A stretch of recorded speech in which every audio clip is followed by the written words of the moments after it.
everyone. Happy Saturday. Welcome to Dr. J's Prescription for Health. I am your host, Dr. Malea Jensen. This is my co-host. This is Tucker. Tucker is coming up on his 1-year anniversary on February 16th.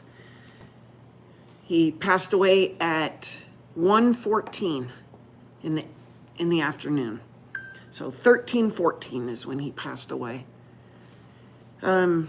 All right, you guys, we're live on Instagram and YouTube. This is an opportunity for you to ask questions. As a reminder, and my disclaimer, this is not medical advice. It's for information purposes only. So ask away. I thought I would talk a little bit about a big complaint that I get from many people, men and women, and that is memory impairment or cognitive decline, brain fog, can't remember things, daytime fatigue, just sloppy brain feeling, okay? And what is it that is causing that, okay? So that's what we're gonna talk a little bit about today. 1910 is here this morning. He is on Instagram.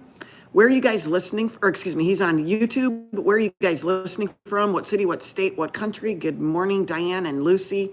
Good morning, Robert. Thank you for being here. So this is your opportunity right now. If you are not subscribed to my channels, please, I don't want to beg you, but please just subscribe and share it and hit that thumbs up, hit the like button. This is the opportunity to do it right now. Linda is listening from Iowa City. Thanks for being here, Linda. I bet Linda has some questions for me today. All right, so let's just get started. We'll talk and we'll kind of wait for everybody to get in here, but hopefully you guys can join in. This is your opportunity to ask questions. I mean, you guys might want to consider it a little bit of a lecture, like Chat with Lucy. She's there taking notes but I think by asking questions, interjecting when with what I'm talking about helps me explain it better to you and you understand it better.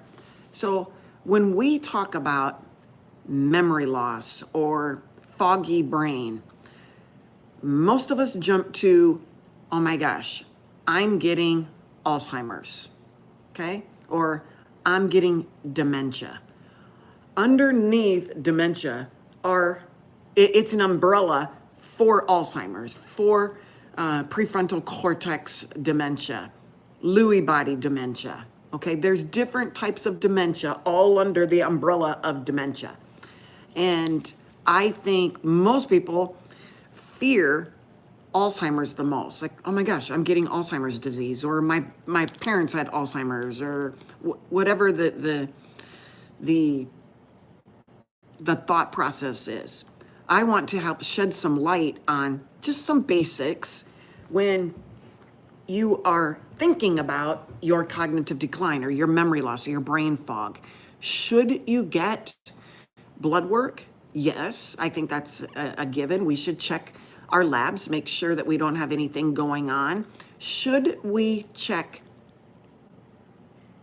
a marker for Alzheimer's disease? Should you check your ApoE levels, okay? Your apoprotein E, ApoE. The most common ApoE associated with Alzheimer's dementia is ApoE4, okay? Now there's ApoE2, there's ApoE3, and there's ApoE4, with ApoE4 being most closely associated with Alzheimer's disease. Now remember, we get an ApoE gene from our mom, and we get an ApoE gene from our dad. The most common ApoE is a 3-3, most common. You have not an increased risk of Alzheimer's. You also don't have a decreased risk of Alzheimer's, okay? It's kind of the middle of the road, an ApoE 3-3. You got a 3 from your mom and you got a 3 from your dad, okay? ApoE 3-3, no increased risks, no real decreased risk. ApoE2, that is protective if you have an ApoE2 gene, okay? ApoE4, as I mentioned before, is most closely associated with Alzheimer's. Now, does that mean that everybody with ApoE4 gene is going to get dementia, Alzheimer's? No. I believe that if we catch cognitive decline early enough, we can improve it. How do we improve it? Hi, Lucy. Thank you for being here. I appreciate you being here. Lucy's one of our Blue Wrenchers, and she's one of my moderators. If she's answering some questions for you in the comment section that you came up with, please, if she answers your question, please, take it with high authority, as she has been studying under me for quite some time. And a lot of times she can help me answer if I miss something, okay? Now, if you want your questions answered faster, just do a super chat and we can get those bumped to the top, okay? Coincidental asks, do you have to take a blood test to find out your genes? Yes, it's a simple blood test to check for ApoE. Okay, it really is very simple. I've checked numerous patients in my history of doctoring in the office. Okay, I think it's a huge demand. Insurance doesn't always pay for it, but these people are willing to know if they have propensity to have Alzheimer's disease. Okay. Now, if there was a way to improve our chances of not being susceptible to Alzheimer's, what are they? Okay. The things that I would start working on now, okay, is reading. Reading from a book, not from your phone, not from the internet, not from your iPad, not from a Kindle, from a book. We don't want to expose ourselves to any more of blue light, any more EMF. So reading under lights, like a halogen light more specifically, even an amber tinted light, which is not LED, would be in your best interest. So reading, I know it sounds crazy, but reading does do it. Writing, I mean handwriting. Those of you who are taking notes and handwriting, instead of taking notes and putting them on your phone by texting them to yourself, but those who actually handwrite their notes improve their chances of avoiding dementia or cognitive decline. So reading from a book, handwriting, sleeping. Sleep is so important. It's very much overlooked. And I think people will say that, you know what, I don't need that much sleep. But I'm going to tell you, I think I put some statistics down. Maybe I didn't. I was thinking I put some statistics down, but people who do not sleep or have insomnia, actually, so a poor night's sleep, one poor night's sleep can cause a 4% decline in cognition. 4%. Now imagine if you're a shift worker or you're a resident in your taking residency, your medical students or medical interns. You're decreasing. Every night you don't sleep, you decrease 4% or increase your risks of cognitive decline by 4%. Now, again, we pick it up somewhere else, like maybe we're reading or we're writing, but you can't make up your sleep, all right? Now, for some of you say, oh my gosh, it's coincidental content. It's 4% every night you don't sleep. So it's not, maybe the hours you're saying? Well, we need an average of 7 hours of sleep in order to promote restfulness in our brain, okay? So anything less than that, you're looking at, not restful sleep, and you risk 4% decline every single night you don't sleep. Does that make sense? Okay. When we can't get to sleep, that is a problem. And some people will complain of that. And they'll also say, I just wake up in the middle of the night, unable to get back to sleep.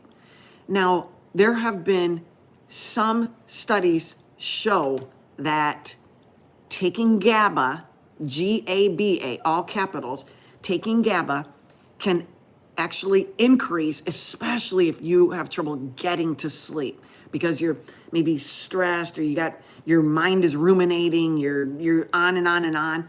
GABA can help. Now, I'm not promoting supplements, but if that is you and you say, I'm scared, if I'm not sleeping, I'm at risk for cognitive decline, and I'm also at risk for diabetes, I'm at risk for obesity, I'm at risk of everything if I don't sleep. All right? So taking GABA can help. You might be amazed. I'm just saying. Okay? What else, you guys? I noticed somebody mentioned low carbs, and we can get to that, but diet, an anti or a low inflammation diet is very important to increase or keep our cognitive function. All right? What about exercise? What about exercise? What do you guys think about exercise? And which would be, if you're thinking about improving your cognition, what type of exercise does come to mind first? Does cardio come to mind first? Does lifting weights come to mind first? Does HIIT come to mind first? I will tell you that lifting weights, especially your leg muscles, your legs, your glutes, your hamstrings, your quads, actually increases the size of our brain more than any other exercise. And you need to put some effort into your lifting weights. Simply doing reps had no improvement in your ability to increase brain size. The studies have shown that 80% of one rep max, let's say you can lift something, you can lift bench press 100 pounds. You need to do reps at 80% of your one rep max. That's quite heavy. That would be 80 pounds for reps. Lifting heavy has shown an increase in brain size. It has also shown an increase in something called myokines. Muscle kines, and there's like cytokines, which are inflammatory markers. There's myokines, which are muscle markers. Increase muscle protein synthesis, which we want. Myokines are great for cognition, okay? That might be true. Coincidental content said, is that why guys that don't do leg day are kind of like, not so sharp? I mean, it's possible, but remember, you're painting a broad brush stroke. You might notice correlation. Thank you for mentioning coincidental.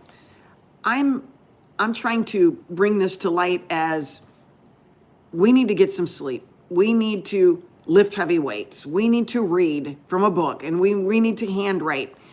Sleeping is so important. Lifting weights is so important. Increasing these myokines for protein synthesis is so important. Is it possible to grow new cells in our hippocampus, our memory center? I believe that if we have structural exercise routine on a daily basis, we can increase cells in our hippocampus. All right. RM is here. RM, thank you for being here. I appreciate that. RM is another one of our blue wrenchers. And you want your wrench back. How come you lost your wrench? Let me see what happened to your wrench, RM. Why is it? It looks like you do have your, you know what? They might have changed it. It's no longer a blue wrench. It's actually a blue shield. So you are a standard moderator. I wonder when they change that. Look at Lucy's as well. Lucy is also a blue shield. So they must have changed it. We're no longer blue wrenchers. If you want to be a blue wrencher, RM, you can be, but now you're a blue shield. So put on the armor of God, okay? Let's see. Coincidental states that he heard that gray matter cannot replicate really or heal. You know, it is next to impossible to do human studies on this. But in the grand scheme of things, in the big picture, if you could whittle down everything I'm saying right now to improve your cognitive function, decrease your risk of having dementia, whether you have ApoE4 or not, I'm telling you to read books. I'm asking you to handwrite notes all the time. Take notes, even if you have to write in your journal. Journaling is important, or handwriting is important. Practice cursive. That's even more important if you know what cursive is, okay? Exercising. I'm explaining to you that if I could do one exercise that would improve my cognitive function, it's going to be lifting weights. Heavy as I can, at least 80% of my 1 rep max. And I'm going to try to do that for reps. And I am going to focus on my big muscle groups, legs, which is quads, hams, and I'm going to work my glutes. Then I'm going to hit my lats. Now, earlier this week, I gave my 5 top exercises, okay? And one of those was squats. One of those was bent over rows or rows, dumbbell rows, bent over barbell rows, lawnmower pulls, which is dumbbell rows. I also mentioned Romanian deadlifts, which is it's a modified. It's just a type of deadlift. There's Romanian deadlift, there's sumo deadlifts, there's classical style deadlifts. Romanian deadlifts, you actually have your knees bent a little bit, and you can feel the pull and the tug in your glutes and your hams. Okay. Romanian deadlifts are great, okay? But if and hip thrusts, or, raising your hips off the floor and squeezing your glutes and your hamstrings, those were my 5 exercises. That if you could only do 5 exercises, pick those. But if I had to tell you, or if you asked me, what if you only could do one exercise, what would it be that could tax your whole body, could improve cognition, could increase muscle synthesis, could increase insulin sensitivity, among other things, prevents you from falling? What would that exercise be? What do you think would be? RM is saying bridges. And the Wolfus says building houses. Okay, let's talk about the one exercise. I don't disagree, the Wolf. But if you could pick one exercise in the gym or in the park, what would it be? Deadlifts. That would be it. And no, it's not elliptical. And no, it's not running for long distances. In fact, those actually could show signs of cognitive decline. Okay? And we could get into that. But the jumping jacks, that would get you warmed up, Jana, for sure. Jumping jacks are a good way to get your blood flowing, increase your body temperature. But no, it's definitely the deadlift. Okay? All right. Yes. Okay. Deadlifts. Deadlifts it is, right, Jana? All right. Okay. So can we grow new cells in the hippocampus, our memory center? I believe yes. But you got to start soon. Once you start getting cognitive decline, it could be hard to regain that, depending on how far along you are. All right. Exercise, getting back to this. If there was one thing that could also improve, besides diet, besides what I consider is a low carb or ketogenic diet, helping to improve or cause resistance or build up our immunity to cancer cells, it would be exercise, and it would be a low carb diet. Okay. Lack of exercise, so sedentary, and a high carb diet are both associated with cancer. So anti-tumor cells increase in number with exercise. Lucy says deadlift sets you up for everything. I do them every week. I do too. I will go back and forth. Sometimes I will add in an extra day where I'll do Romanian deadlifts one day and a sumo or a classic style deadlift on other days. But I don't want to say once a week. Most often it's 2 times a week for me, some form of deadlift. I do not do squats anymore unless, of course, it's a front squat. I don't want any more axial loading. I don't want the bar on the back of my back across the upper traps. I do not want that bar on my back anymore. It's causing axial loading over time. I've done my fair share of back squats, and I have repercussions from that. So I've elected not to do those. I will do goblet squats. I will do front Smith machine squats, but I put on the back burner years ago doing back squats. I haven't done them for years, nor would I ever go back to them. Okay.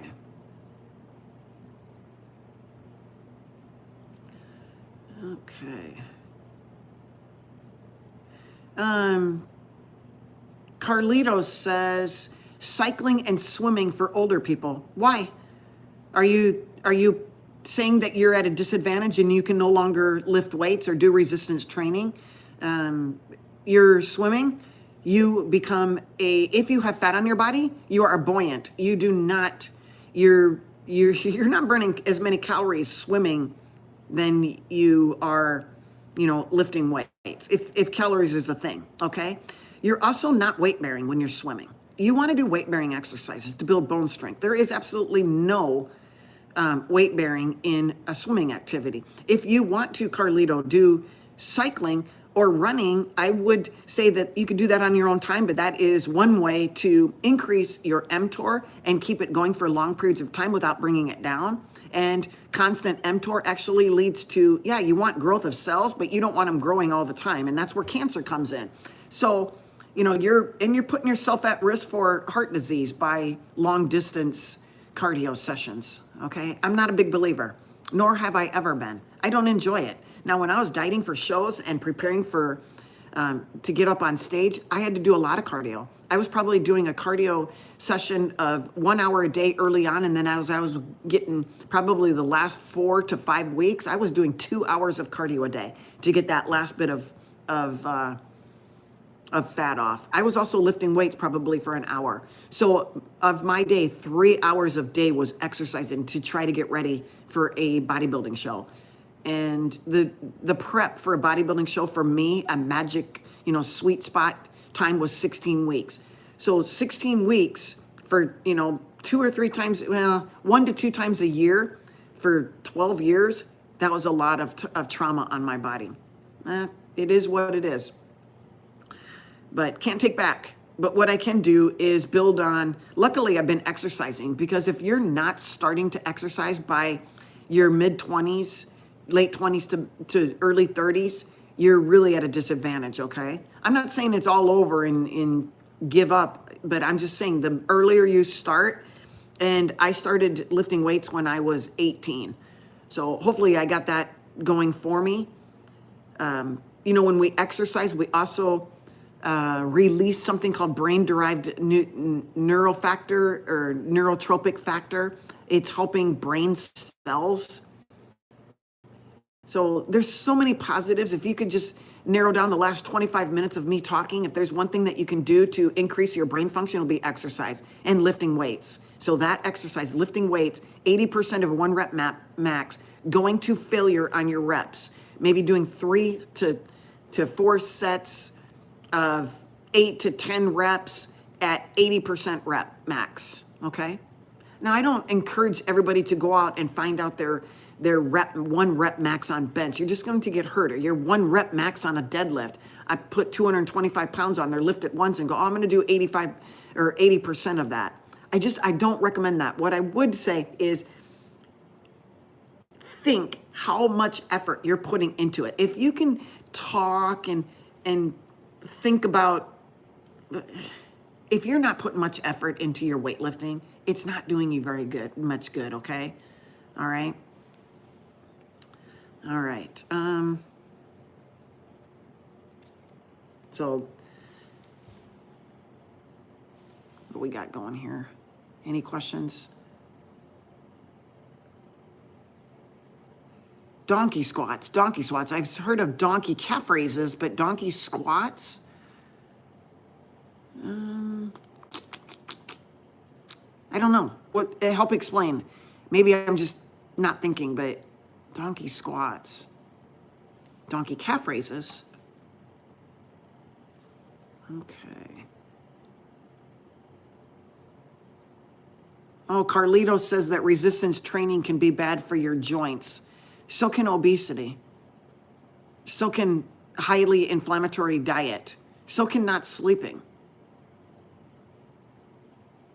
I think I would choose resistance training in a safe mode. So if you're telling me that resistance training is bad for our body, you know, you're lifting your body through space every single day, and you're saying that that is bad for your joints, so you're just not going to walk, you're going to sit on a chair, sit on the couch. I'd say get resistance training.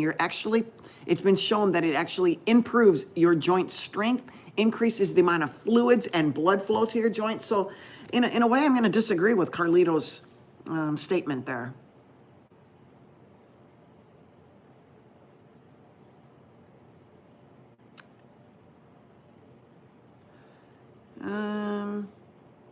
Sad Boy says, I'm the one in the wheelchair with PCOS from a few weeks ago.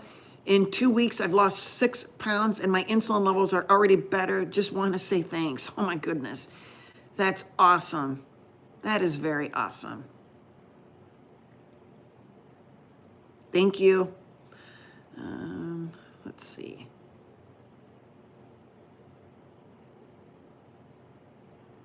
I'm trying to scan for questions. So if you have a question, please put a Q in front of it. Gladiator, I would agree. You know, you can't, in other words, you can't outrun your fork. Gladiator says cardio is great, but the kitchen is where the abs are made. And I would agree. Diet is 75 to 80% of our health. Okay. And exercise, I would put at 25%. But when I exercise, I'm going to put all effort in. I'm gonna do the 80%. I'm gonna go work. I'm gonna do every set to failure. So if I do 3 sets of deadlifts, I'm gonna do them to failure, where I can barely lift that up. But I'm gonna use good form because I don't want to be like Carlito and say that it's hurting my joints, because I'm gonna have good form. If that takes me hiring a trainer to watch me, or picking out somebody in the gym who I think is intelligent as far as lifting is concerned, that they can monitor my form and give me some pointers. I've always relished in that, when somebody can come up and say, hey, you know what? I noticed that your form is a little off here. I go, oh, really? Tell me. Let's hear it. Let's fix this. Okay. I'm also one to help others because I don't want them to get hurt. Sounds like Carlito's got a lot of comments here for us, but we're going to move on to a question.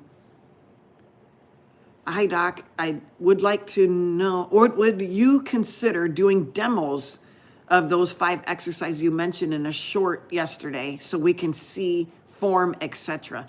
I don't know if I could actually do it in, I can do a demo, but I could never fit it all in a short. That would be impossible. They give you 3 minutes, True Seeker, and yes, I can do it. It is hard for me to ask people to film me, and I'm not saying I'm embarrassed, but my self-esteem going into the gym and videotaping me, it's tough for me. Maybe on a Sunday or something, when there's very little people there in the morning, I could ask somebody to film me, maybe doing some goblet squats, maybe some straight-legged or some Romanian deadlifts or straight-legged deadlifts, some bridges for, hip bridges, glute bridges. Yeah, I can do that. And form is very important. Yeah. Okay, I'll take that into consideration. That's tough for me. Lucy says, you may burn a lot of calories swimming, but there's no muscle stimulation. You want to activate muscle synthesis. Strength training is non-negotiable. Muscle is the organ of longevity. Start somewhere. I agree. Might be just push-ups against the wall to start out. That was actually one of the exercises from yesterday that I forgot to mention. So 1910 says, I've been to the gym twice in their adult life. That's like somebody reading a book twice in their whole adult life. I want to say that's sad. It is very sad. So 1910, do you think you can get to the gym?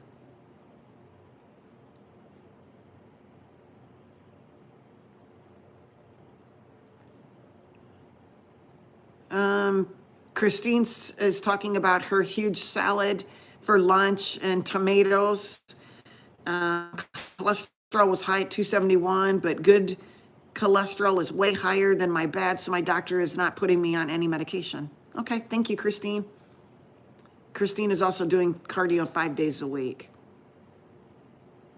Christine, what are your other labs? I'd be interested. What is my specialty as a doctor? It's family practice. Okay, Truth Seeker, can you remind me? I might on purpose forget. What do I think about yoga? I don't think much of yoga. And what do I think about calisthenics? I like calisthenics, but after a while, you're gonna need something that's going to stress you more than just lifting your body through space, okay? I think calisthenics can be a great warm-up, but you need to lift weights. You need to lift heavier. You lift your body all day long. You walk it, you sit it down, you do all kinds of stuff with your body. Your body is used to carrying you. Use some more resistance. So calisthenics are great for a warm-up. They are not going to build muscle. You're not even going to build tone. You're going to be losing muscle as you age. Yoga does not match with me spiritually, so I will never do that. Christine says her labs are all great. How many of you want to see Christine's total labs? And let's critique those. My labs were great. Not saying they're not, but I'm just saying, let's bring them out to the light. Christine might want to sign up for a consultation. You can sign up for consultations at IronLadyDoc@AOL.com. IronLadyDoc@AOL.com. 1910 says, I hike, play pickleball, ride bikes, etc., but no gyms. Well, you know, there's no better time than the present to make a change. And sounds like you need to make a change. I'm not saying those other things are not great. In fact, if we were talking about brain function and keeping cognition, actually, your pickleball, any eye-hand coordination, so any racket sports, tennis, racquetball, pickleball, ping pong, all of those actually stimulate your brain and the cells. Oh, here's a good question. What about brains and estrogen? This is, you guys, this is a very common concern for women, and well, I mean, actually for men too, but when women start becoming menopausal or perimenopausal, women are losing their estrogen, right? When women lose their estrogen, you usually do see a 30% decrease in your ability to use glucose. Now, many of you know that we will use glucose for our brain to function. So if you're losing a 30% ability to use glucose, meaning your brain is resistant, guess what? Guess what happens if you are mainly eating carbs? Your body, if you're a woman and you're low on estrogen, your body is actually going to start breaking down the myelin sheath. The myelin sheath, as I've described it as, I don't have a cord. Let's just say that this is a cord, my pen is a cord, and the black around here is the cord covering, and it's covering the inner nerve fibers, okay?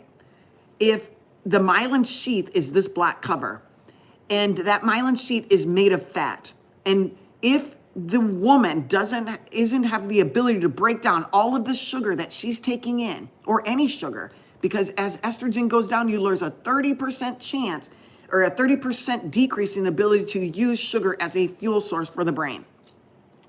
If you do not take in any fat, you will start breaking down your myelin sheath and use that to make ketones. So How could you protect yourself? One, stay glucose sensitive. How? Exercise. How? Low carb diet. Don't overwhelm your body with glucose. You're going to become resistant. All right? So increasing the essential fatty acids, omega-3s and omega-6. We want that ratio in a 1-to-1 ratio, omega-3 to omega-6 or omega-6 to omega-3, 1-to-1. Our standard diet in America, I can only speak for America, is we are upwards to a 20-to-1 ratio of omega-6 to omega-3.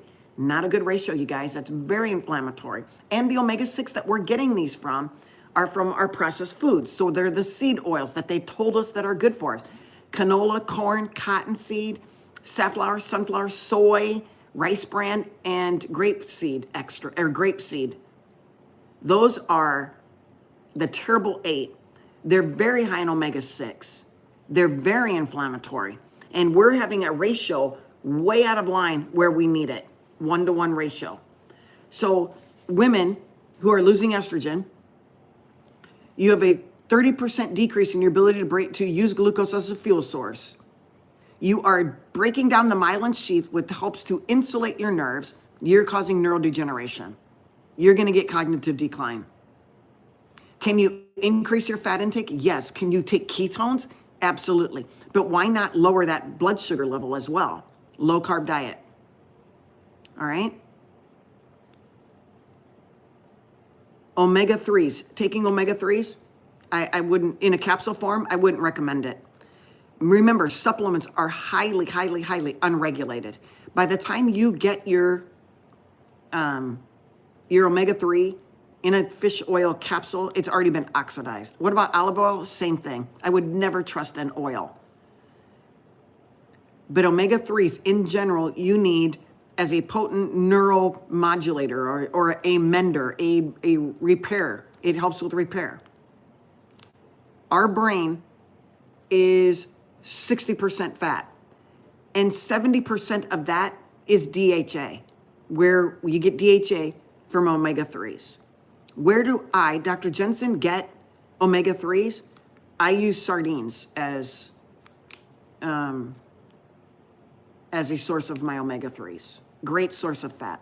I eat those not every day, but I would say at least 4 days a week. In fact, I came from my workout today, and I'm never like this. I mean, it's rare if I come home and I was so hungry, I opened up a can of sardines and ate them. I mean, that is so not like me, but I think it's my body telling me I needed some omega-3s. Our body's talking to us. Okay.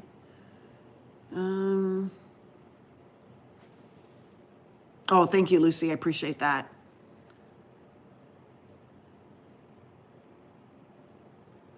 Did I miss some questions in here? You guys are there. It's moving kind of quickly here.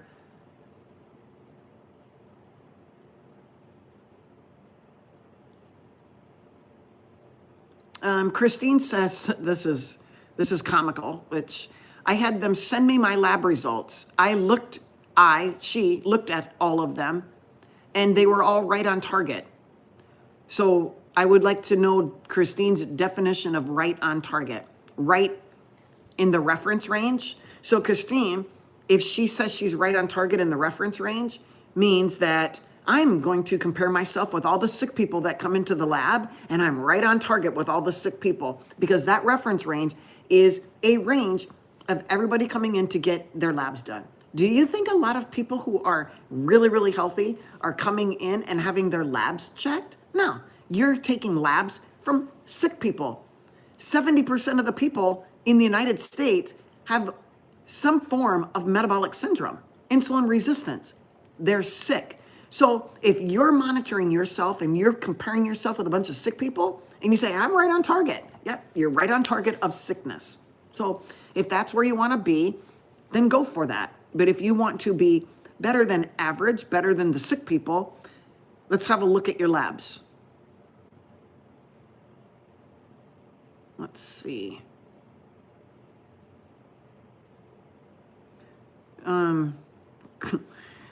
Lucy, I'll let you handle Christine. She's telling people that Acid reflux is very common in people, and that can't be a problem, right, you guys? I mean, if you have acid reflux, that's got to be normal.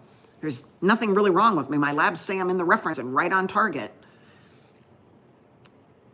Okay. Lucy says there are some questions. If people can restate their questions, because they move quickly through where I'm at, and they're hard to find. They're hard to pick out, you guys. What do you use for fiber in your diet since you don't eat it? If I don't eat it, I don't eat it, Kayla. I don't take in any fiber. I don't need it.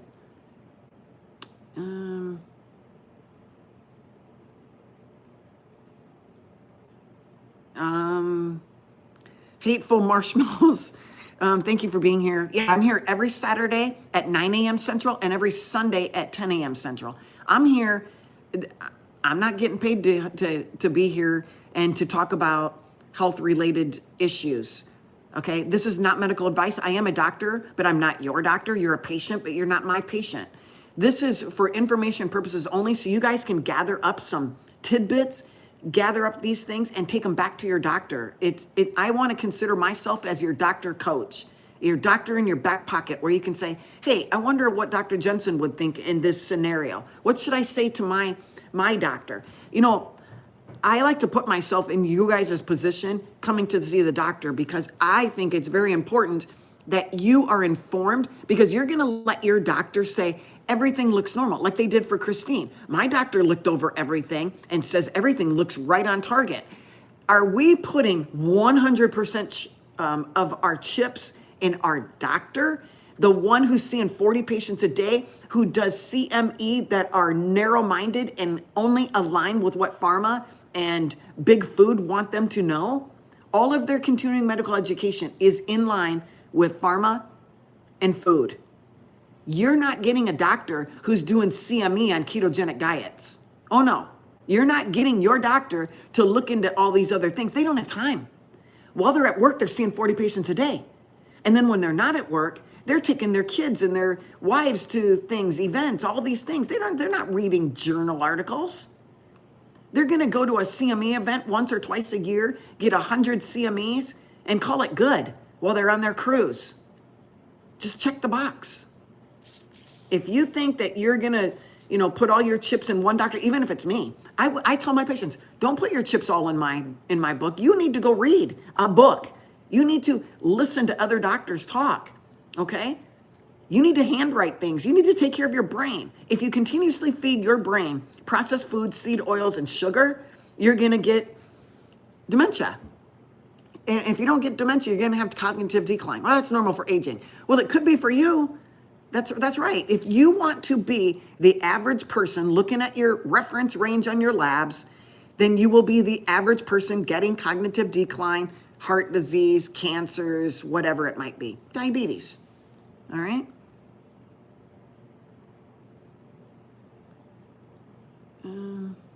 Yeah, truth seeker, I agree. But our truth seekers, yes, I agree with what you're saying. But I'm trying to get people, if they're not quite on board yet, is to stimulate their brain. That could look like a little sarcasm to get you to open up this thing. The doors are just not opening. We are so stuck in the mud that we can't get ourselves out because we're so focused on our own experiences. So if I were to continue on in my life the way I was taught when I was a young person, let's just talk about as far as medical concerns. When I was in high school, I was taught that LDL or cholesterol is the cause of heart disease. And I kept that thinking for the next 30 years because I was unable to dump out old experiences and fill them up with new experiences. Why? I did not take the time. 2, I thought I was perfectly right all the time. I am not. Nor did I really think I was. But how could I be wrong if all of the industry is telling you it this way? Get your LDL down. Don't eat cholesterol. Don't do this. Don't do that. Do 30 minutes of cardio every single day. Don't worry about lifting weights. It's too hard on your joints. Seriously, you guys, that is old indoctrination. And we got to snap out of that. We need to educate ourselves. Like Lucy said, muscle is the organ of longevity. Do you think cardio is going to preserve your muscle? Absolutely not. You know, I was at the gym and I see people walking on the treadmill, right? And I walk on the treadmill. I walk on the treadmill to warm up. And today I actually did like a hit on the treadmill. I would sprint and then I would walk and then I would sprint and I would walk. Today I did not lift weights. I take a day off or 2 days off from lifting weights and I will do some sort of hit therapy or hit training, okay? But there are people on the treadmill, always on the treadmill. They don't do anything else except for maybe stretching. And they're thin. Some of these women are very, very thin. And all you see is their fat jiggling around. They have absolutely no glutes, none, zero glute. There is not a shred. I bet if I were to dissect these people and I opened up their butt cheeks, I would peel back skin, subcutaneous tissue, and then a huge fat layer that's just bouncing up and down. And then I would go bone. And I'm saying, where's the muscle? It might be paper thin layer of muscle. Absolutely none. Okay. Now, granted, that person is actually walking, which is good for cognitive function, right? But if this is the person I'm going to trust to be able to get up and down from the bed or the chair or get up off the stool in the future, that person's going to be at a disadvantage. They have no posterior chain activity, no glute, no ham. Their quads are probably exactly the same. I don't know. I don't know, but muscle is the organ of longevity, you guys, and we need to stimulate. If you just went in 4 or 5 days a week and all you did was 3 or 4 sets of deadlifts to failure, you're ahead of the pack right there. Okay. Can I see your hair back? Hair back. You want to see my hair back? Well, right now it's up and I'm going to keep it up because it was bothering me on my neck. So it's up in a bun. It's in a messy bun today.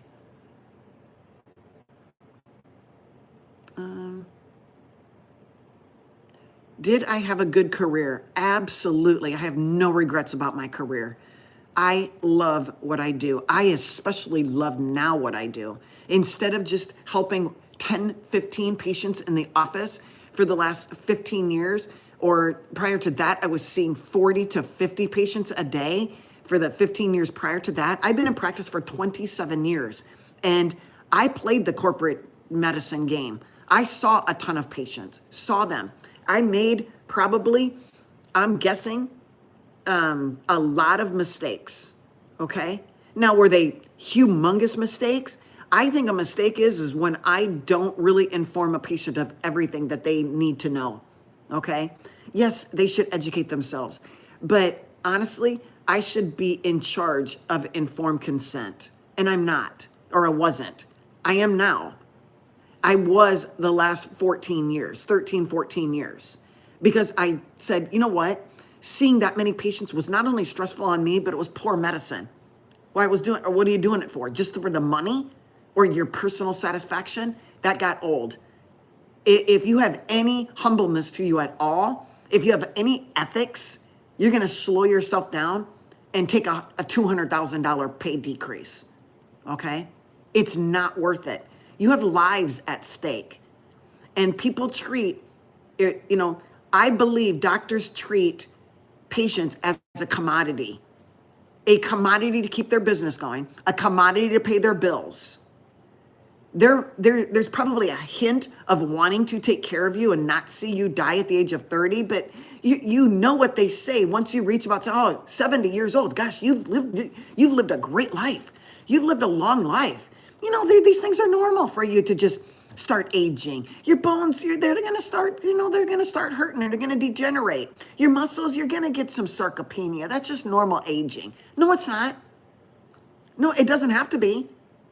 It's not normal to get a disease. That's not normal.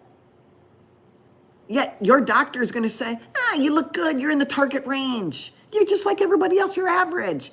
You're getting diabetes. Everybody's going to get diabetes. You know, your body's just getting old. You're going to get some arthritis. You're going to get some brain fog. You're not going to be able to think. Just enjoy yourself. I don't live like that. Nor am I going to have, if people want my advice, I'm not going to treat them like that.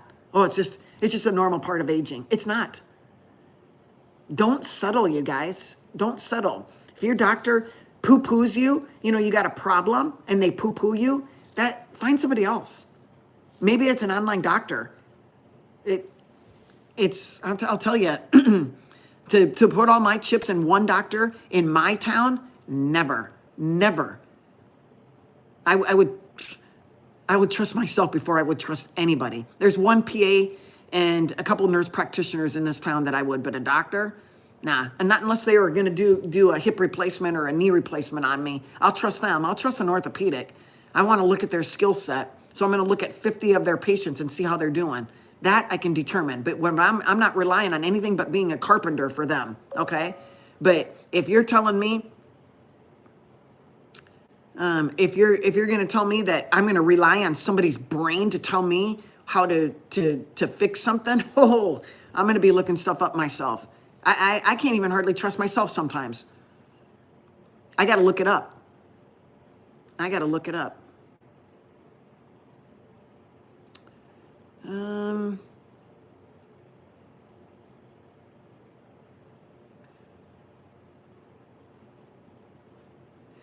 Truth Seeker says, what do you think about them lowering the baseline for normal blood pressure? What is that?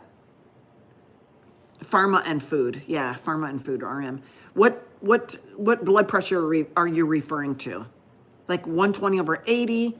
I mean, are you referring to, it used to be, 100 plus our age over, is that what you're talking about? So what is when did they lower it? And what baseline are you referring to? So I can help answer your questions. Penny says, have migraines caused by neck pain. Why do you have neck pain, Penny? I tried all kinds of medications with no relief. Doctor wants to do an ablation. I'm unsure about it. So an ablation of the nerves, Penny? Once you do an ablation of nerves, is there going back? Unsure about, headache mostly daily, ketovore for 1 year. Any suggestions? Maybe you need to go carnivore or lion. Are you still eating dairy? Are you eating cheese and yogurt and milk and cream?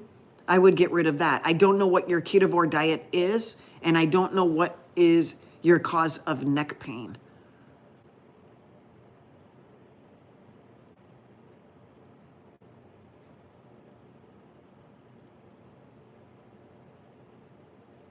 Let's see.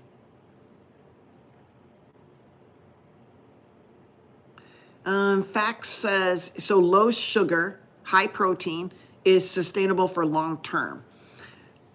No, I think low sugar or no carb is sustainable.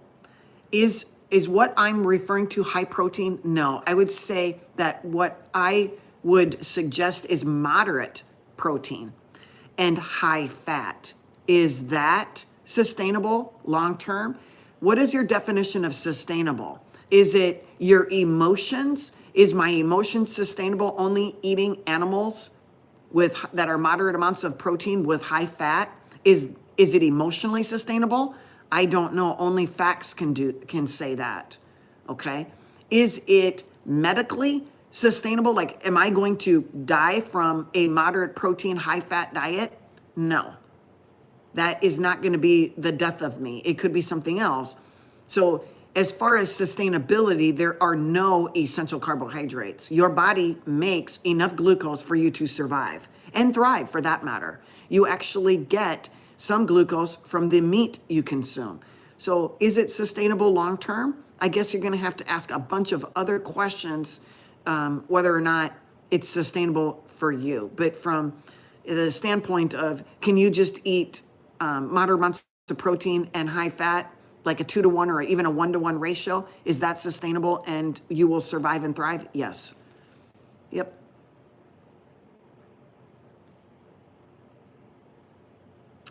What are the first signs of cognitive decline?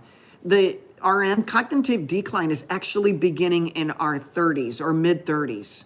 We don't notice it until we're in our 70s, say, okay? The first symptoms are usually short-term memory loss that we think of just gaffes, okay? Oh gosh, I lost my keys and then I found them in the refrigerator, okay? And we laugh about that, thinking that that's normal aging process until it becomes more and more prevalent. So usually short-term memory and irritability and inability to sleep are some of the first signs, okay, of cognitive decline. But cognitive decline is starting in our late 20s to mid 30s. Slow, progressive decline of cognition. Unless, of course, we're exercising, lifting weights, we're sleeping 7 to 8 hours a night, we're working on stress modification, we are eating a low carb, moderate protein, high fat diet, whole foods, no supplements needed type of diet. Yeah, I think that we could slow the progression to maybe not even having signs of cognitive decline.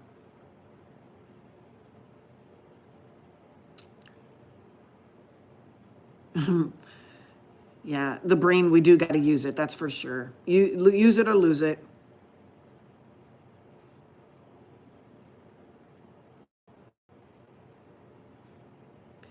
H1 uses music to improve memory. What types of music? Do you go into like house music, or what frequency? Is it just any music where you're singing along and humming? That's actually increasing parasympathetic tone, and that helps you calm. When you calm, you focus better. So I could see ability to focus as we think about it, oh, that's cognitive decline. But really, we could be in a state where our sympathetic nervous system is so much higher than our parasympathetic. So we're always in fight or flight. We're never in calm and slow down mode, okay? So we need to actually bring up our parasympathetic tone or decrease that fight or flight chronic stress in our system. So maybe a little of both. We're gonna bring down sympathetic and increase parasympathetic. Singing, humming, certain frequencies. I've listened to some of the frequencies that they've suggested online, and it makes me even worse. It ramps up my sympathetic tone. It ramps up my anxiety. It ramps up my heart rate. So I tend to stay away from, even if it was recommended online, I know what that does to me, okay? So you might find that jazz is good for you. You might find that, 50s, 60s, 70s, 80s, there's certain genres that actually help me more so than other things, okay, to calm me. And I definitely do not work out to music. I don't play music in my home at all, because I tend to increase sympathetic nervous system tone with noise. So if you know that about yourself, then you want a noise-free atmosphere or environment. So I'm glad that H1 says, hey, you know what? Music is good for me. It helps my memory, it helps me calm down. I smile and laugh and I dance.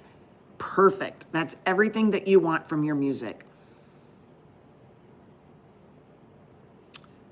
Fax says, my LDL is always slightly elevated. I don't know what slightly elevated is, and I've been eating very well. What is that? 7 months. I do know what 7 months is. So help me fax with some, if you guys want your questions or statements, you want to know what's going on, Give me a little more detail. Yeah, Lucy, we did forget about mentioning music. Some of us, it works really, really well.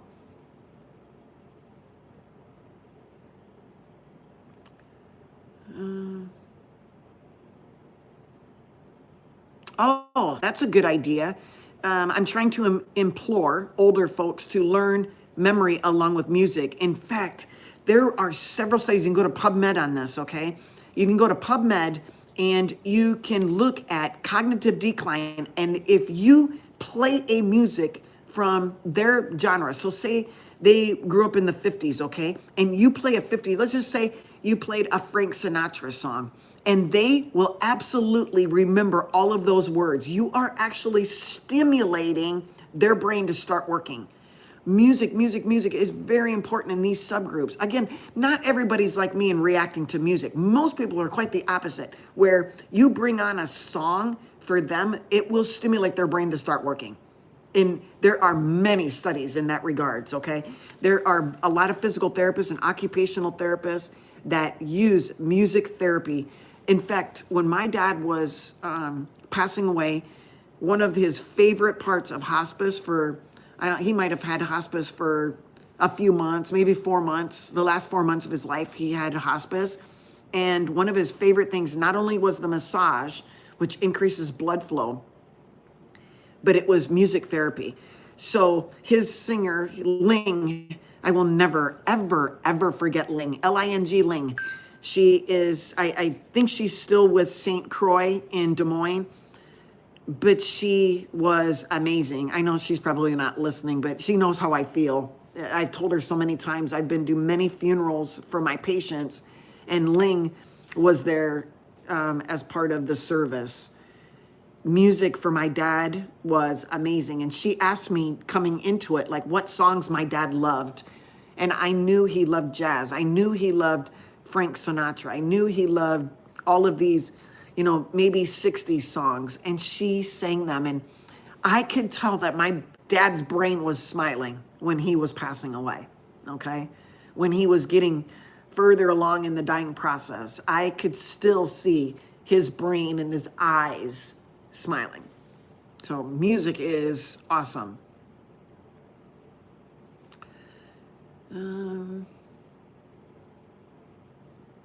Truth Seeker says, have you ever looked into passive sweating? Does that mean sauna therapy for detox? Many are doing keto, but not eliminating toxins properly. So everybody's got toxins, I would agree. Even people who are on ketogenic diets still have toxins. I agree. We're breathing them in every single day. We drink them in our water. So we're exposed to many, many, many toxins. I think even if you're just on any diet, okay, not just keto, but any diet, sweating is a way of releasing toxins, getting them out of our body. If that means sitting in a sauna, I, for one, have a very difficult time sweating. Always have, okay? Always have. Today in my hit exercise, okay? I have to wear 2 shirts and a hoodie, and then I can start feeling like my body temperature is going up enough to sweat, but not near enough that what a sauna can provide. And that could look like an infrared sauna. That can look like going to, the spa, whatever, it could be one of those executive workouts that I used to do when I was getting ready for shows. Oh, I did executive workouts. I sat in saunas all the time, and it was very therapeutic. I don't have that availability, but I always thought I'll just get one of those tents, the tents that you can get inside, zip yourself up, put your heat on, and go for it, sweat it out. So if that's what you mean by passive sweating, I would agree. And I would also get out in the sun. One place I do sweat, and your capillaries, they vasodilate, is when out in the sun in the summertime. The sun is vasodilatory. It increases nitric oxide production. I think what's good about heating up our body, especially with red light and infrared light, is the vasodilatation from nitric oxide being produced. Very good for our heart, very good for our brain.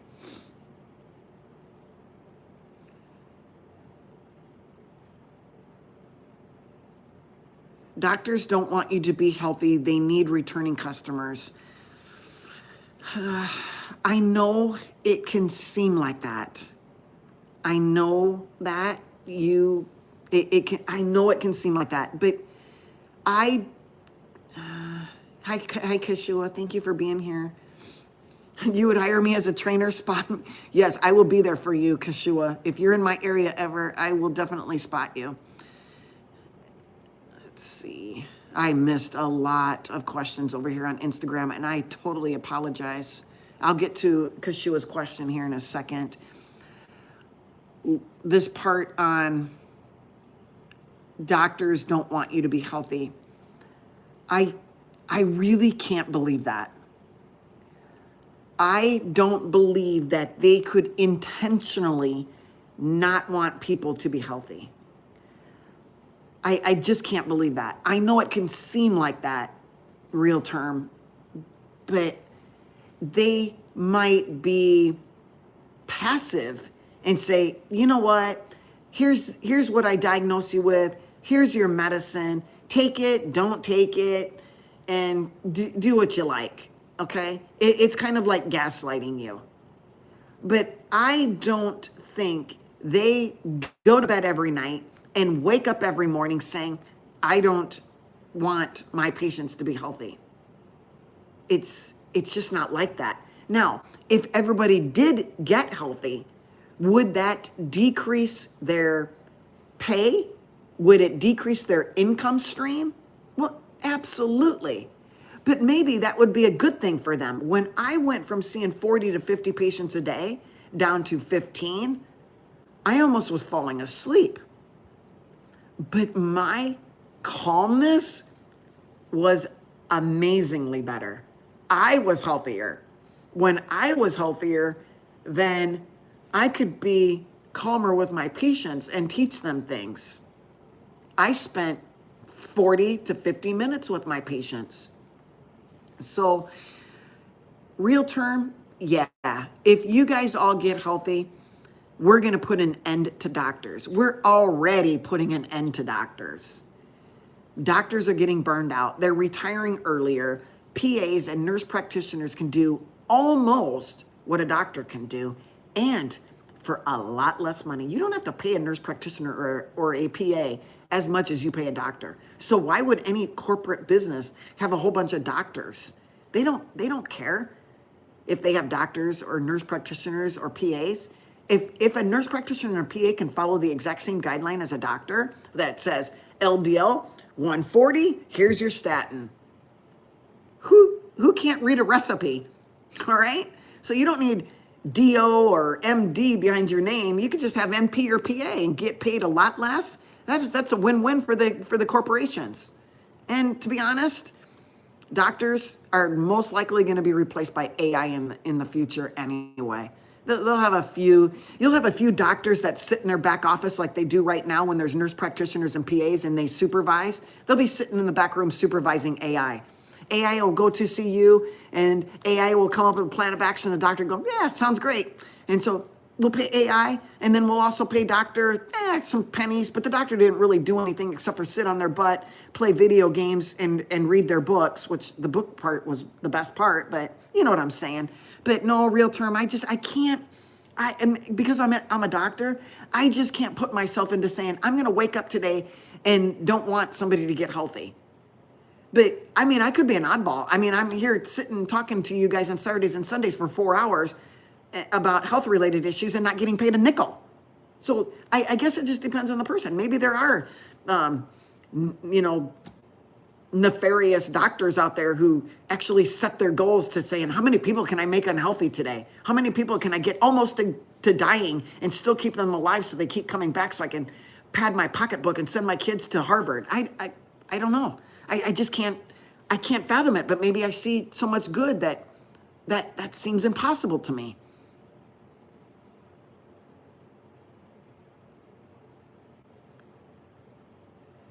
Linda says, my dad died at 66 of, wait. Linda, hold tight. I have Kishua. How often should your labs be checked? More than once a year? It depends on what your labs originally said. If they're all according to, and I don't want to say my standards, but according to standards that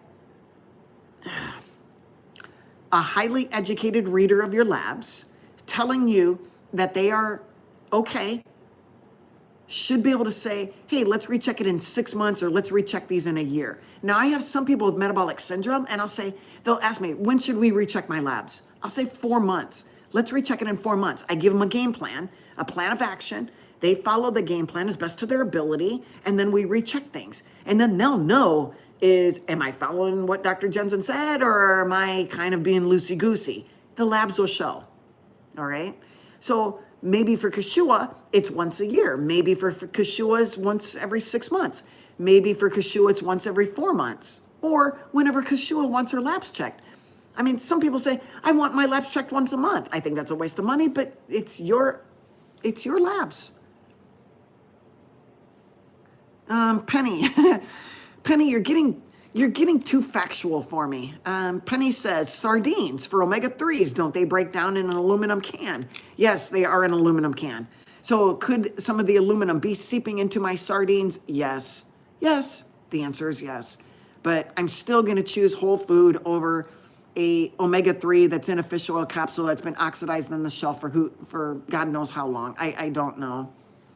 So I guess I can't live in a bubble, nor can any of you, and that's what my answer is. I'll stick with the sardines. You're very welcome, Kashua. I love spending my time with you. Oh, show us your sweatshirt today. Okay, this is my sweatshirt. Can you guys see it? Yeah. This is my Christmas present.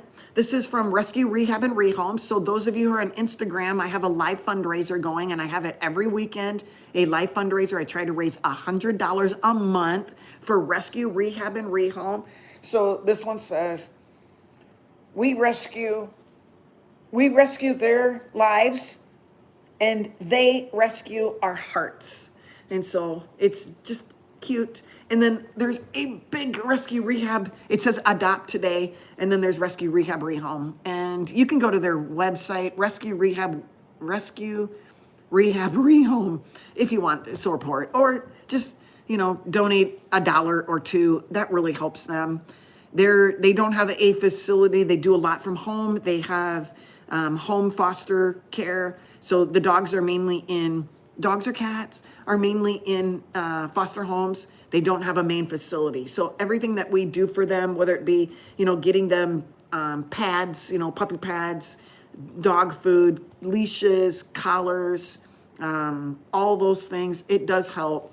But the best thing is when you adopt, and it just feels amazing. And this particular group, they're so close. It's not like going from me to the Animal Rescue League of Iowa, although that's a wonderful thing. These small groups, they're like a family, and they just love what they do, and they love that you're happy with your dog. And if you're not happy with your dog, they're going to try to figure out ways that make you happier with your dog, because not all of us get the perfect rescue like Tallow. Okay, we just don't. And he's amazing. But what if I had some trouble with Tallow? I could go to the forum, on Facebook and talk it over, and they're right there to help you with advice or, little things to do. So, hi, Penny. Yes, gaffs. Okay, I answered that question about the labs. Carrie says, so interesting. Used to listen to music. Now I don't enjoy tuning in. Okay, Carrie, you might be the same way. I mean, in my past, I did listen to music when I worked out, or I would have the radio on when I got into my car. At one point, music, I think it helped me. But as I've gotten older, it actually causes me more tension and more unease. Thank you very much. I can't see who gave me that super sticker, but $5. Thank you so much for that super sticker. I really appreciate it. But yeah, Carrie, everybody's different. I tend to be a lot calmer when there's no sound, no TV, no music, no nothing.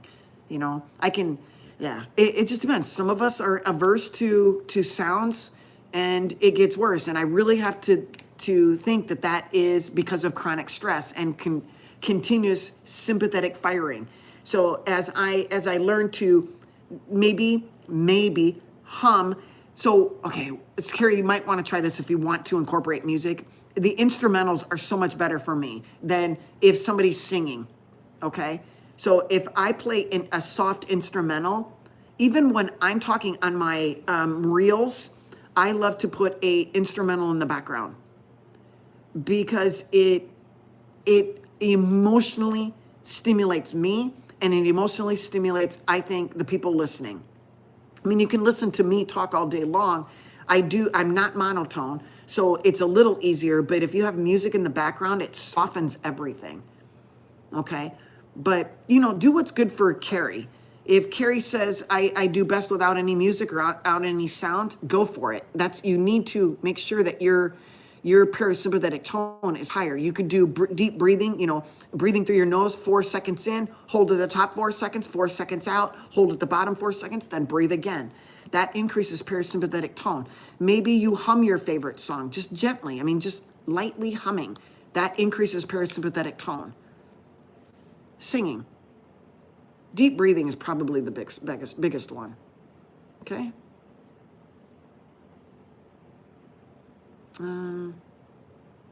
Kashua says, I love listening to bird songs. Listening to sounds of nature, wind, water is enough for me. Perfect. So for Kashua, it might be just listening to the sounds of nature. I love to hear birds chirping, except for blackbirds. They drive me absolutely crazy. They will send me over the edge. Blackbirds are not it for me. You give me a mourning dove, okay, we're good. But again, you have to figure out what is good for you. For Kashua, it's listening to the water in a stream. For me, it could be listening to very soft wind chimes. It's soothing and calming. Find what works good for you guys, okay? Increasing sympathetic tone. Suzer says, what do you think of nattokinase in place of a statin? Not in place of. What is the benefits of nattokinase? Nattokinase is made from soy. Nattokinase has been shown in studies to maybe decrease the stickiness of platelets from clumping together. Some people like to say it's a blood thinner. It's not really a thinner as much as it's a lubricant. Let's call it a lubricant. Nattokinase is like a lubricant for our blood. Does it replace a statin? No, not even. They're not remotely close. A statin is an HMG-CoA reductase inhibitor. It is inhibiting a reductase, an enzyme that breaks down HMG-CoA. So if you have HMG-CoA, way downstream is cholesterol. So if I never break down HMG-CoA, I don't get cholesterol. Statins block breaking this down in order to not have cholesterol production. You're also not getting vitamin D production. You're not getting CoQ10 production. You're not getting vitamin K production. All of those things. So I think what you're trying to ask me is, Doc, I don't think I want to take a statin. Can I take nattokinase as an alternative? So Suzer is saying, I think that coronary artery disease is the most common cause is a blood clot and inflammation. So I'm going to eat a low inflammatory diet, and I'm going to help prevent my blood from clotting, because I know that a blood clot, if it breaks off, it is the cause of the heart attack and stroke, the brain attack. The stroke is the brain attack. The heart attack is the attack of the heart, okay? Mainly, much of the time, is caused by a blood clot. It takes years and years and years to build up plaque, okay? It takes that much time. And you have to have at least 70% narrowing of an artery in order to decrease the blood flow enough to cause a heart attack or a lack of blood flow to heart muscle. So in Suzer's case, she doesn't want to take a statin, but she also wants to prevent maybe blood clots. Has nattokinase been shown to do that? Yes. Is there anything that nattokinase is a negative? Doubtful. Will it hurt her? Doubtful. Okay? Heart attacks, I believe, are inflammatory. The arteries in the heart, it's caused by inflammation. I'm going to decrease inflammation in my body as much as possible, okay? I'm going to avoid sugar. I'm going to avoid carbohydrates as much as I possibly can. I'm going to avoid heavy metal toxicity. You know, I'm not going to eat out of an cast iron pan, although I'm going to eat sardines 3 days a week, according to Penny, and out of an aluminum can, another heavy metal. We can't live in a bubble, but we can change some things, okay? I'm not going to put smelly things all over my house where they, you know, block and mess with my hormones, okay? There's just certain things that I'm going to do. I'm going to change my detergent. I'm going to change my dryer sheets. I'm going to change my toothpaste. These are the things that I can control that I think could cause inflammation in my arteries, like heavy metals or polyunsaturated fat. I don't want seed oils. Why would I want seed oils? They're polyunsaturated fatty acids that are getting oxidized. I want some oxidation going on in my body because that's normal and that's healthy, but an over amount of oxidation? Nah, I don't. That's why I don't want the omega-3s in the fish oil capsules. I don't want all these things. So I can eliminate as much as I possibly can. And honestly, I'm not worried about cholesterol anymore. I used to be, I'm not anymore. The tables have turned. I'm learning that heart attacks, I'm gonna avoid the blood clot. I'm gonna avoid the inflammation. I'm gonna check my inflammatory markers. I may or may not take nattokinase. But I've learned that taking a statin, the only way that I would take a statin, and this is only because of the mechanism. Statins are anti-thrombotic, kind of like nattokinase, right? Kinda. And they're anti-inflammatory. But here's my thought process. If I'm only taking a statin because of that, because I don't think LDL is the problem, certain LDLs, a large buoyant LDL is not going to cause or even related to a heart attack, okay? But a small dense LDL could be, a triglyceride could be. So I'm going to lower them. How? Carb-free diet. High carbs means high small dense LDLs, okay?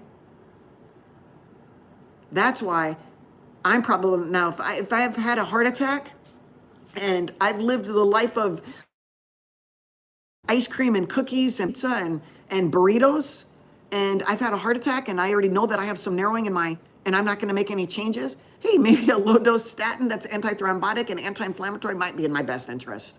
Knowing that I'm going to increase my risk of dementia, which I probably already gonna get because of my crapola diet in the past.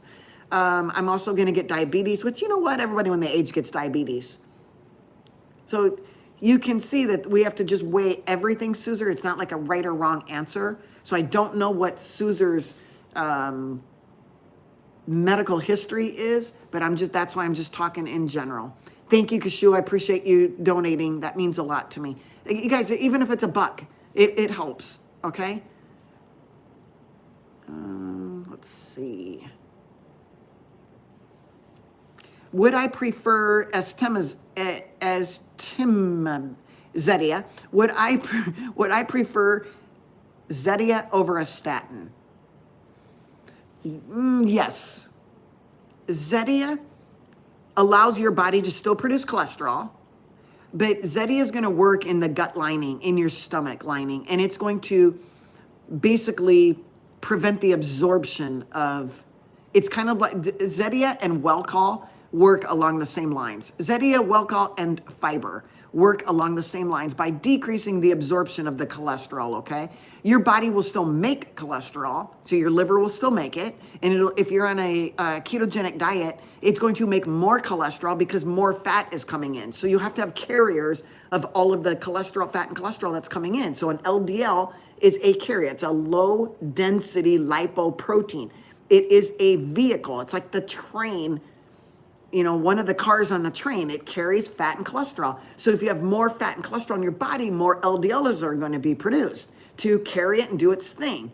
Now, a small, dense LDL who's lost all of its inners, it can be oxidized very easily by sugar, by polyunsaturated fatty acids, by iron overload. All of these things affect and make a small, dense LDL even worse.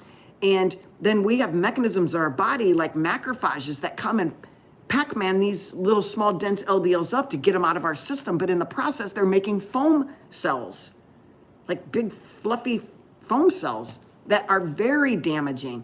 So have they been implicated in the plaquing of our arteries? Yes. So your goal, keep small, dense LDLs low. All right?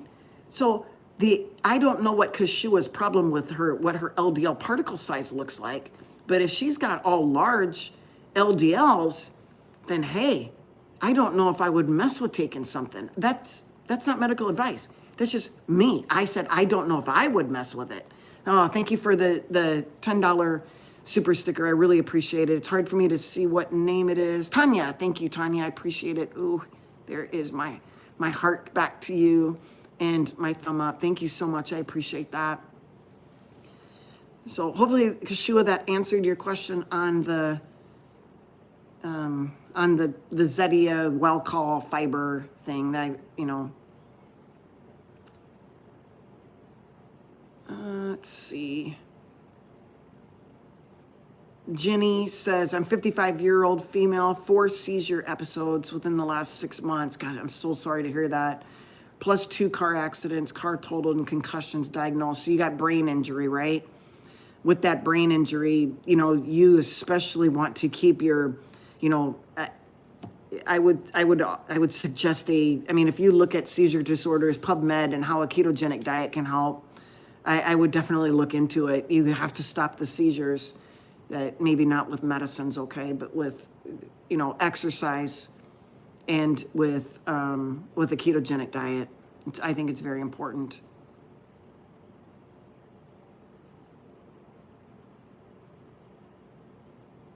Well, I'm sorry. So the only feedback that you've gotten is to check in every 6 months. Yeah, I'm sorry about that. You really need to, maybe hook up with Dr. Anthony Chafee. There's another lady physician that I know this is not you, but she only studies dementia and Alzheimer's. She's pretty amazing. I think she's really intelligent, and I can't even remember her name. I'm sorry, but hooking up with these people who only study the brain, you need to listen to them. You need to take your healthcare into your own, in your own hands. You need to, I always tell people that the best doctor is the one looking back at you from the mirror, okay? You are your best doctor. You're relying on somebody to give you some advice, but you cannot put all your chips into one basket. You really can't. You need to do some external reading. You need to listen to other doctors. They're online. Just YouTube them. YouTube doctors that study brains. And I would definitely start learning, but I would definitely get on a ketogenic diet.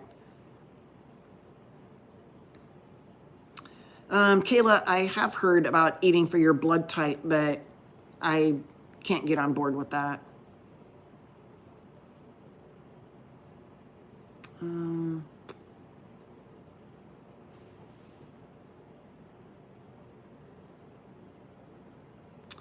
Kashua says, any info on a newer generation generic medicine that may work better if diagnosed with MASH? So metabolic associated steatohepatitis, basically fatty liver. Fatty liver is caused by high insulin. High insulin is caused by high carbs. Take a medicine or get the carbs out of your body. I say get the carbs out of your body. There are no essential carbohydrates. Your body will make just what it needs. Our blood of an adult has about 5 liters of blood, and 1 teaspoon of sugar circulates. We eat 1 piece of bread and we just put 20 grams in our body when we only need 5. There is no essential nutrients in a piece of bread, or any carb for that matter. Lucy is suggesting Dale Bredsen, Bredsen, as a website that you can do cognitive tests. It's free. So NeuroQ. Is Dale Bredsen the guy who also talks about MTHFR a lot, Lucy? I can't remember.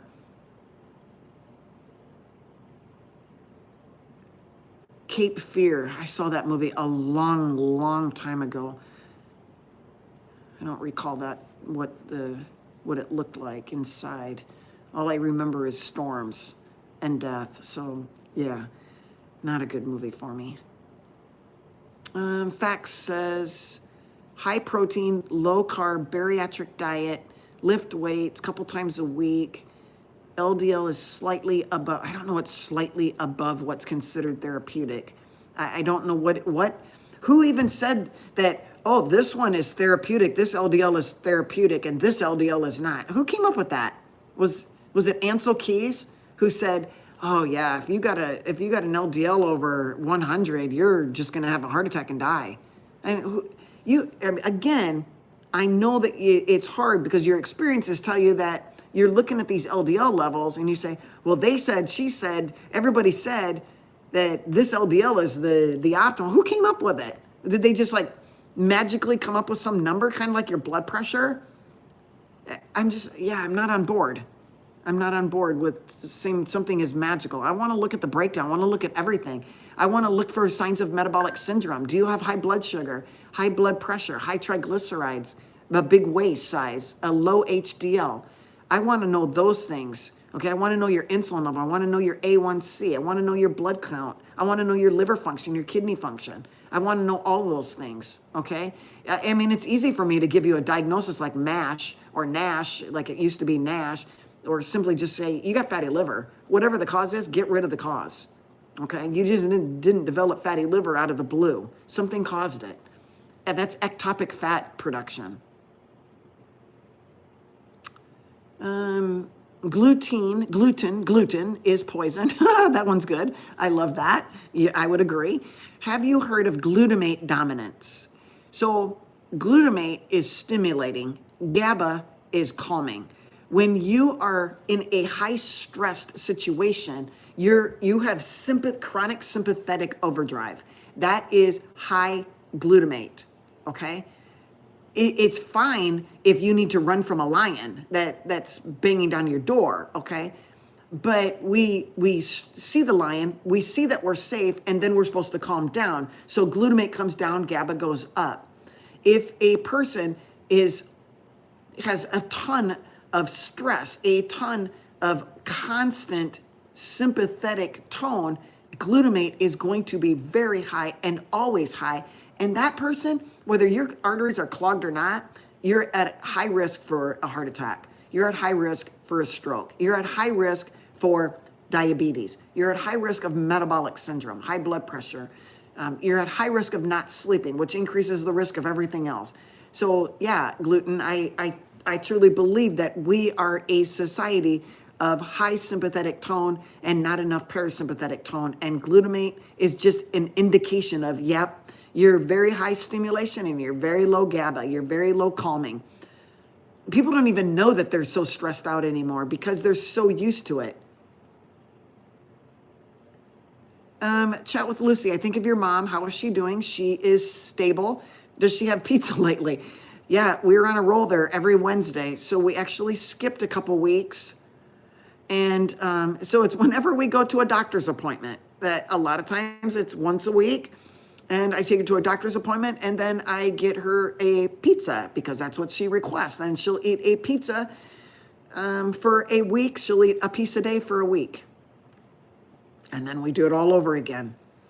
Not ideal, Lucy, but you know what? She's 80 years old and I guess at this point she can make her own decisions. Unfortunately, I have to condone it because the wrath of not doing it is much worse than doing it.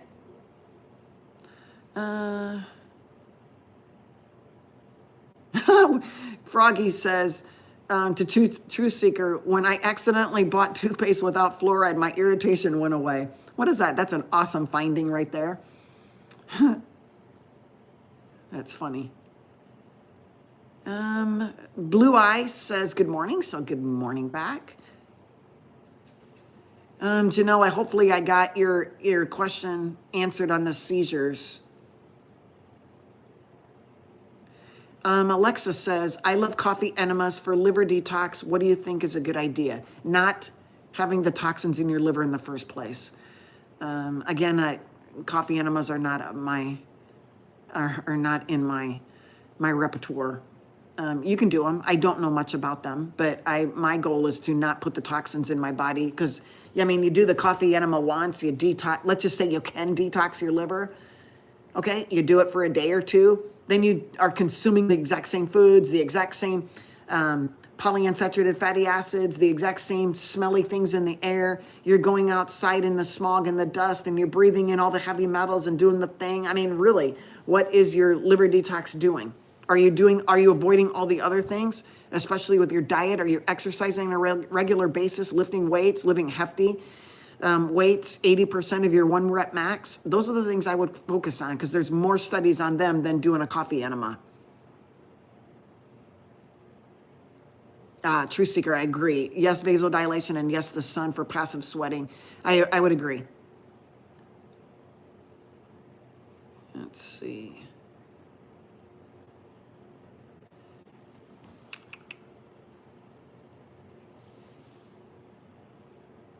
Yeah, JR, I'm going to agree. JR is talking about doctors again.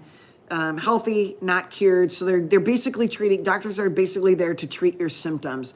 They're not curing anything and they're not talking about prevention.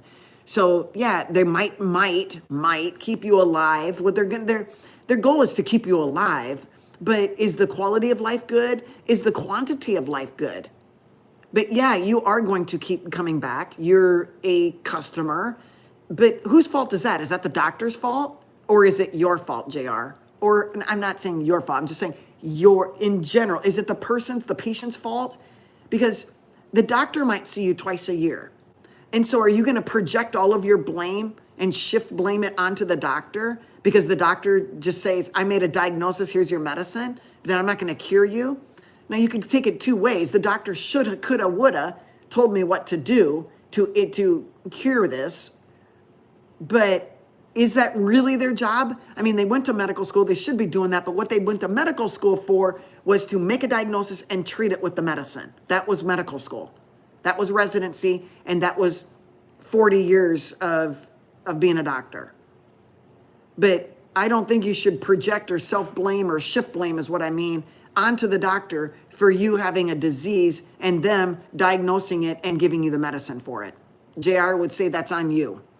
Or it's on the person, the patient.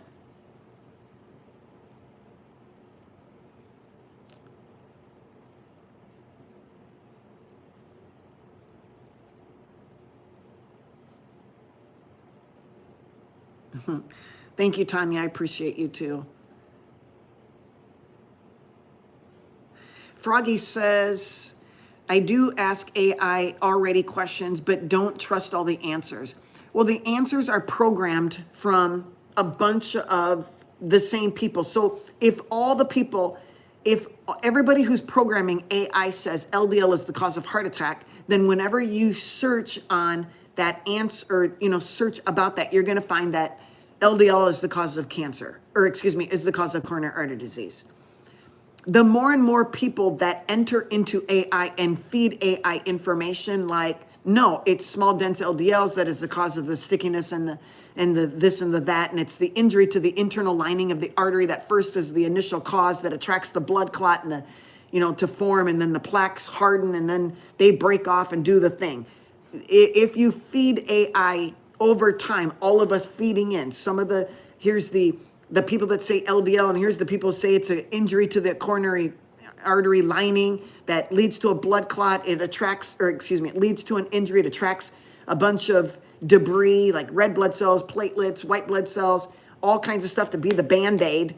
Then AI is going to start learning that. So it's you not trusting it because your brain is thinking outside like, well, let's just think through this. I mean, is it really LDL that goes up and nudges against your artery and said, I'm coming in and I'm going to cause an injury and I'm going to lead to more plaque? No. I can't get on board with that anymore. LDL does not have that capacity. It's a lipoprotein. It's a carrier. Now, if it dumped off all of its stuff and you're feeding a bunch of heavy metals and a bunch of polyunsaturated fatty acids, I'm talking about your body, and I'm feeding it a bunch of carbs full of crap, then now I'm leading to an LDL to become damaged. And now that LDL can be a part of the plaque formation. But AI isn't going to tell you that unless you feed that information to you. You could say, Froggy could say, yeah, but it's not really the low density, large buoyant LDLs. It's those small dense guys. And then the AI will come back and say, oh, I see that you've been reading, and I see that's a great point. And here's how that mechanism, let me tell you, but let me share that mechanism of action. And now you find that AI really did know the answer, but it was programmed to tell you that LDL is the cause of a heart attack. So the more and more people, right? The more and more people that get involved with AI, and I'm not telling you that AI is not poison. Please don't hear me saying that we should all just, you're using it, and are you using it to the best of your abilities? Okay? I'm not a fan of anti-God. How about that? But I do use AI extensively to get my brain to work. I have arguments with AI daily, okay? I'm saying, yeah, but what about this? Oh, good point. Oh, not so much. So I'm learning every single day, but you have to know, how do you answer, and how do you input the data that you really want?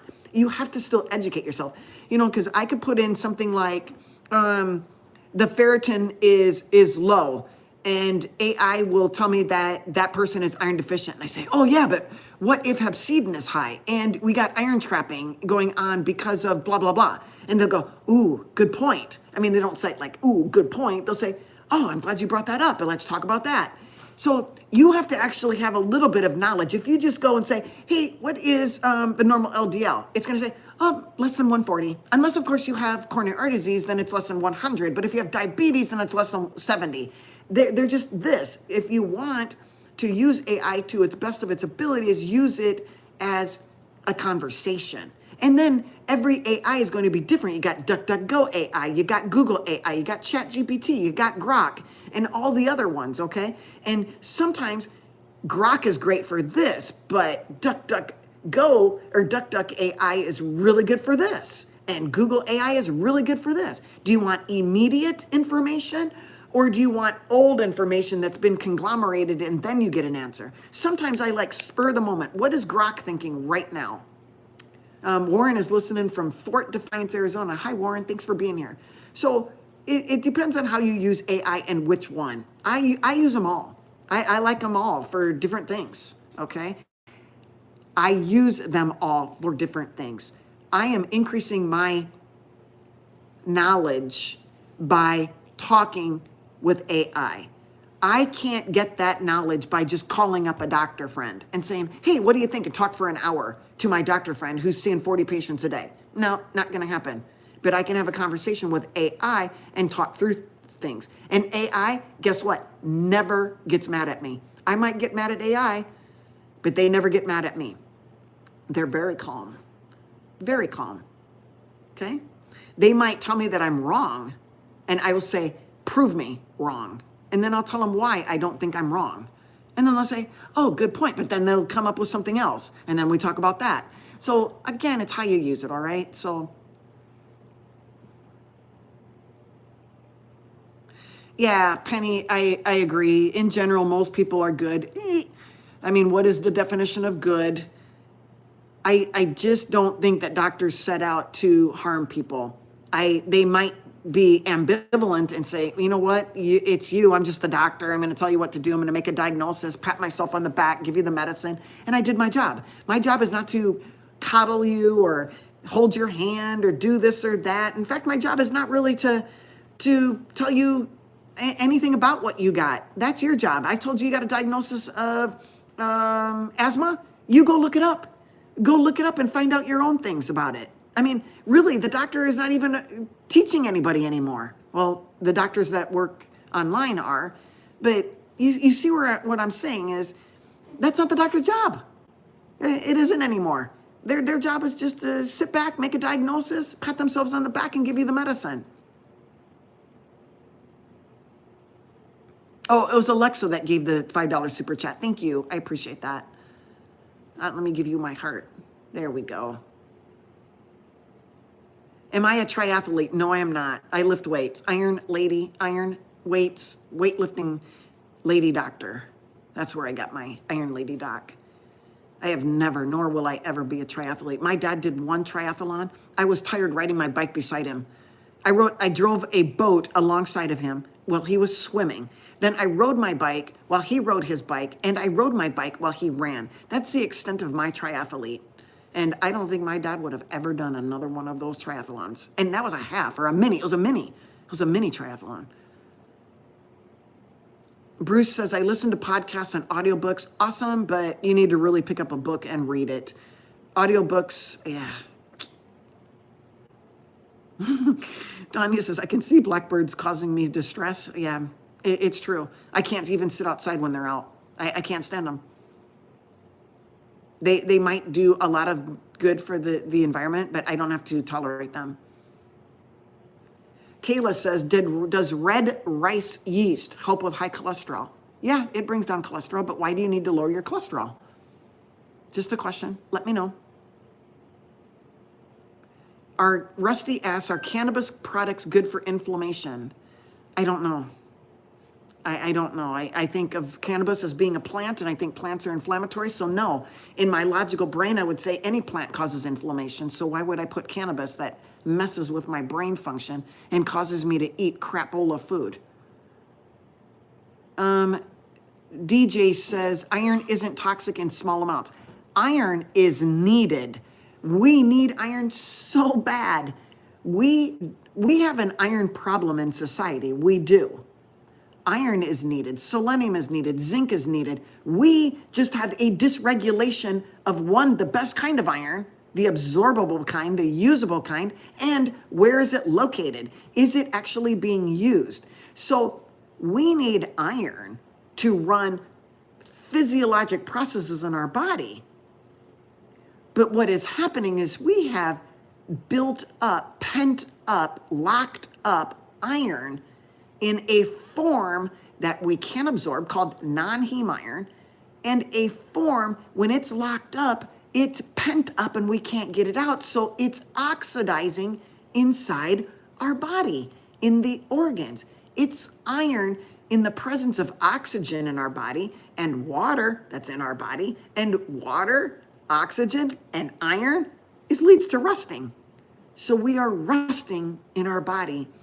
And we are, I think, in a world right now of trying to figure out how we can maneuver these heavy metals that are in our body, get them out of where they're not needed or where they're causing damage, either get them out of our system or get them into a place where we can actually use them.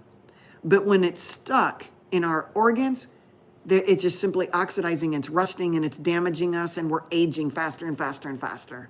Okay. Lucy asks a good question, is what can we do to bind these heavy metals?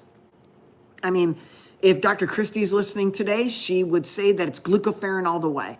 But there are other things that you can do. I mean, and I'm not promoting any one of these products, but if you listen to, I don't want to say content creators, if you listen to providers or educational or instructors or teachers, they'll say, you know what, maybe if we had some DSMA,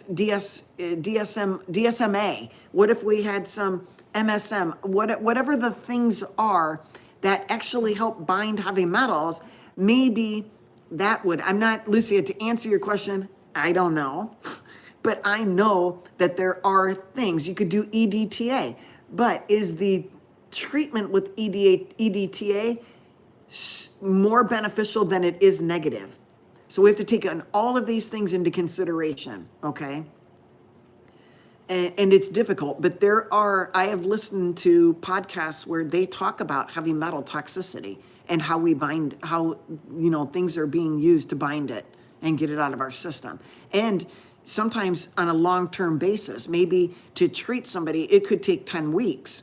And then now we got to really decrease our exposure as well. So, using cast iron pans, we might have to put that on the back burner, so to speak, pun intended, actually. But, maybe not using aluminum pans. Maybe we just need to use stainless steel. But then is that leaching? I don't know. I mean, I'm not going to use the microwave. I'm not going to, yeah. We need iron in our diet. I agree. Yeah, I would agree. So is fish oil good? It is good from the fish, not the capsules.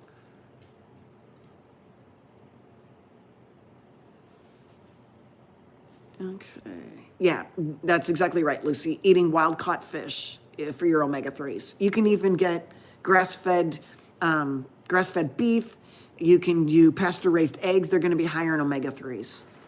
Okay, when they're eating grain-fed, they're going to be higher in omega-6. Omega-6s are very inflammatory. If you're going to eat omega-6 animals, make sure that they are not monogastric animals like a poultry or a pig, but that they are polygastric like a cow, a cow, which is beef, bison, buffalo, sheep, lamb, those deer. Those are polygastric animals, and I'm not going to be consuming as much omega-6 by eating those animals as compared to a chicken that was grain-fed, or turkey that's grain-fed, or a pig that's grain-fed. Make sense? Okay. No, I'm not a cardiologist. I'm a family practice. Oh, Bruce, thanks for sharing that. Bruce says, my son is on a ketogenic diet. It helps with his seizures. Yes, Timothy, so EDTA is one of the things that can help bind heavy metals.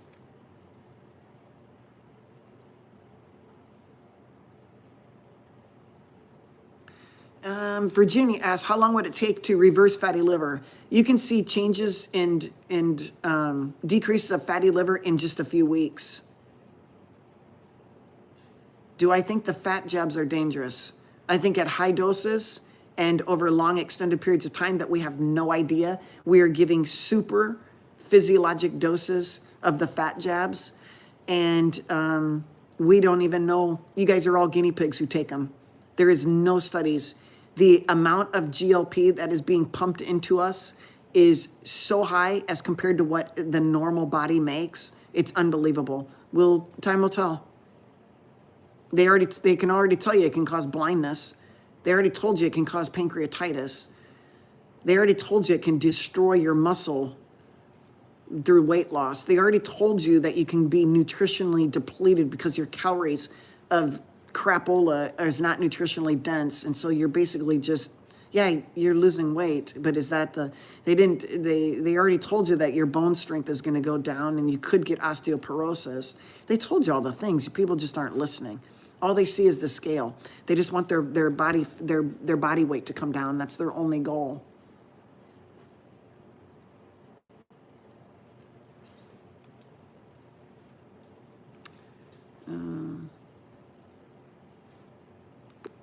I'm looking for questions. I'm trying to scan you guys. Anything over there?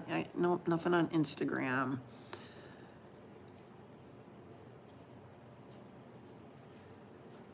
Try Fitness has done several half Ironmans. I love them, or I live them. That's fine, but I'm hoping that you know all of the side effects of constant cardio, increasing mTOR, increasing insulin, high carb diets. You could be thin and be totally a victim of metabolic syndrome and be a diabetic in not long at all.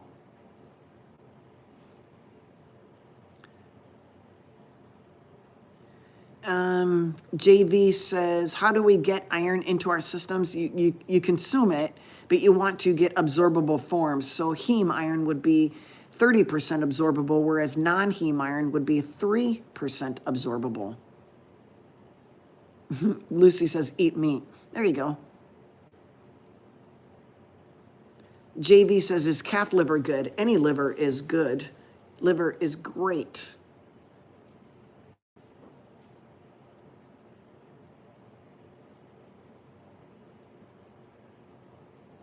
What is TriFitness? Tell me the mechanism of ion cleanse foot baths.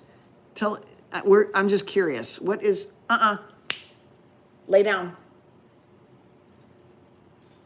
Tell me what the mechanism of you putting your foot in a bath of ion water. Tell me that mechanism. Shelley says, good morning, Dr. Iron. Hope all is well. It is. Dr. Iron, have you heard of a channel called The Patriot Nurse? I think I have. I don't know where, and I almost want to say it's on Rumble, but I don't know.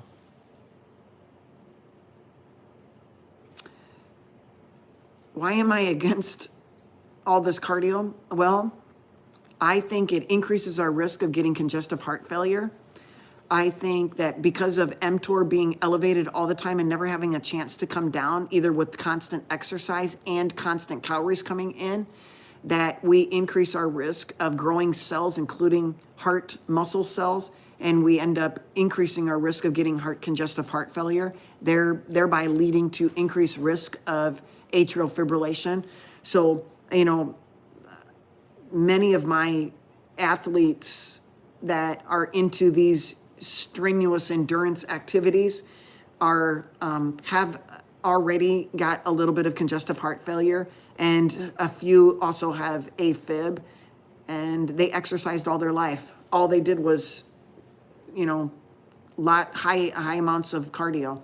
So you're just increasing your risk of congestive heart failure. Over time, you'll start getting symptoms. You'll start slowing down. VO2 max will definitely start coming down. Your ability to use oxygen won't be as good, and you'll start seeing it. You'll get an echo. Your EF will be down to 40 or something like that. And you'll say, but I'm in such good shape. No, you're not. You actually ruined it by doing too much. That's why HIIT is so much better. That's why resistance training is so much better. But people are addicted to the dopamine hit by, the hitting the wall or whatever they call it. That's all great, but you don't know what you're doing to your health. Chi says, I eat total crap. Well, you eat total crapola, and you can make a change if you want to. Thank you, Mikey. Hello from Washington. Is Tai Chi good for those of us in our 50s? Also, any recommendations for pasta substitutes? Meat is the best pasta substitute. Meat, eggs, butter, those things are the best pasta substitutes. Is Tai Chi good for anybody? Sure. But what is really good? Lifting weights, resistance exercises. Kayla says, do you need to limit your egg consumption because of fat content if you have cholesterol? High cholesterol? No. Eggs are 100% bioavailable, and chickies it can only live outside of their mother's womb because of the yolk. So you're saying that God made a mistake when he made a chickie egg, and if you eat too many, you're going to have a heart attack? Not true. Thanks, Mike. Mike is from Alabama, and he is a ham slammer. What brand of butter do I eat? Organic Valley, grass-fed. Yeah, it's grass-fed organic. Yeah, it's grass-fed organic. Organic Valley. That's the one I use. Texaco says, why did you skip my question? Perhaps I didn't see your question. You skipped my question. I can't see all the questions, you guys. If they're bold and have big QQQs, then I can see it. But yeah, much of you guys, what you're doing over there on YouTube is basically just talking amongst yourselves or just talking to me, and I'm not reading every comment, and sometimes I will miss questions in that. So I do apologize. Do saturated fats cause plaque? They do not. No. The thing that leads to plaque is an injury. Think of the plaque as a Band-Aid, okay? What is causing the injury to the lining of our arteries? So inside the innermost lining of the artery is something called the glycocalyx. It is like the coating on the fish. That jelly-like slippery coating is the innermost lining of an artery. It's thick, or should be thick. But when we damage it by things like high blood pressure, high blood sugar, high insulin, high heavy metals, high nanoplastics and microplastics and smoking and drinking, all of those things cause an injury to the glycocalyx. And then the next layer in is the endothelial layer. And the endothelial layer is only one cell layer thick. That layer is easily damaged because it just lost its coat, the glycocalyx, to help protect it. So now you have an exposed endothelial layer that can get injured by even more of the same crap you're putting in your body. Heavy metals, smoking, drinking, insulin, nanoplastics, microplastics, all polyunsaturated fatty acids, all of that, all of the above is slowly causing a damage to that lining of the artery, okay? And then things rush in to protect and bandage over. Could you have some cholesterol in there? Absolutely. Some LDLs, likely small dense LDLs, platelets, white blood cells, red blood cells, all of those things come and put a patch over it, okay? Now, when I put a patch over some small sticky LDLs, it could maybe look like the LDL was the cause of the injury. I don't think it is. I think they're involved in a lot of oxidation and a lot of damage going on. But do I think they were the initial cause? Nah. I think it's all of our lifestyle. I think of everything that's going in, but they're definitely a contributor. I will say. I'm not going to deny that they're not a contributor. So do saturated fats in and of themselves cause that problem? No. No, I can't get on board with that. In fact, study from 2016, Christopher Ramsden basically disproved everything of Ansel Keys.